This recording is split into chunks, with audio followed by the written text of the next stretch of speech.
Hey guys, this is Comic Uno, and today I'm doing a review for Green Arrow, issue 28, and sorry guys, I don't have the physical copy with me. My comic book store didn't have it this week, so I did get it digitally though. But before I start talking about Green Arrow issue 28, do want to give you guys a little update. Of course, I have Comic Uno episode 34 on Comic Frontline this week, and Comic Frontline is having a big launch Tuesday. We have our big launch live show, and we will have the live show every Tuesday, just like Dark Avenger Inc. So be sure to check out the live show, and be sure to subscribe to Comic Frontline, so that'll be annotated. And also on Comic Frontline, Comic Uno episode 34, and that's the show where I review all the comics I read this week in one show, and that'll be annotated, and here are those exclusive comics for that show. We got Sidekick, issue 5, Lazarus, issue 6, The Superior Foes of Spider-Man, issue 8, and Trillium, issue 6. So be sure to check out Comic Uno episode 34, and that'll be annotated. But let's talk about Green Arrow issue 28. This is like the second or third part, third part actually, of The Outsiders, and we had a humongous cliffhanger from last issue, and I think, it continues from that. Oliver's father is alive, and we find out the island was kind of a trick. And one thing I do love about Jeff Lemire's Green Arrow is that it's so similar to Arrow, but it's so different at the same time. You're like, oh, it has that Arrow tone. We see Diggle, and a lot of the other two kind of remind me of like Felicity put together, which I wish we just have Felicity and Diggle instead. But yeah, so we have that, and we had Shadow. So there's a lot of Arrow things going on that's very similar to that, and really not similar to the Pre-New 52 Green Arrow. But yeah, there's a lot of different things. His father being alive, these outsiders, his sister, you know, being evil, and we see these evil smirks in this issue.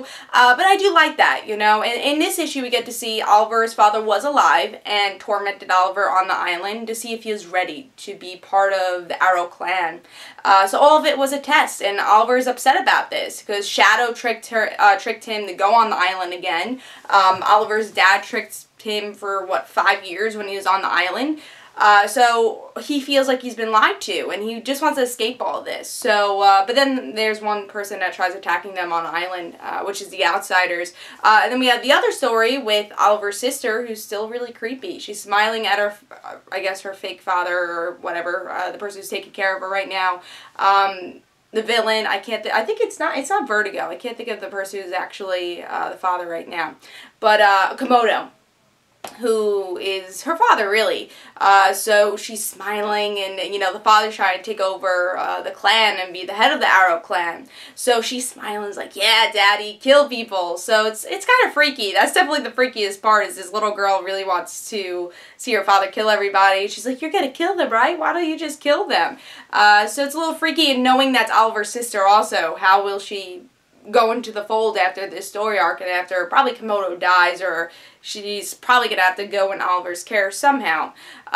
So I like this issue. I thought it was a very solid issue. I like the art also, but at times it's a little bit too flashy. I will give an example of that. Like, I do like how diverse it is, but I want to enjoy the action sequences at the same time. Let me give you an example of that. I think this is the best example. Like, this was a big action sequence, and I didn't really know who they were fighting because it was so out there, especially in the beginning of the fight. If they wanted to do it out there, I think they could have done like one page of a regular fight and then do this, because it was a little bit too much for me. So that's an example of that. But I think the art is starting to fit this series a lot, and I do like it. Even though it's a little bit darker than what we usually get with Green Arrow, I still do like the art, but it's a little off-taking in this issue.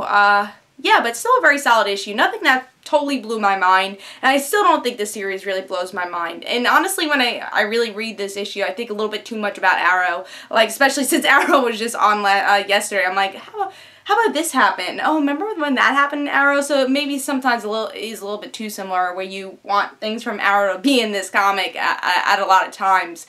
But yeah, I still like the issue. I think there's a great future for this series, and I'm going to give it 4 stars. I thought it was a very solid issue. Hope you guys enjoyed. This is Comic Uno, and guys, don't forget to follow me on Twitter for Comic Uno and the Rant Situations, and don't forget to like my Facebook page, and I'll see you guys later. Bye.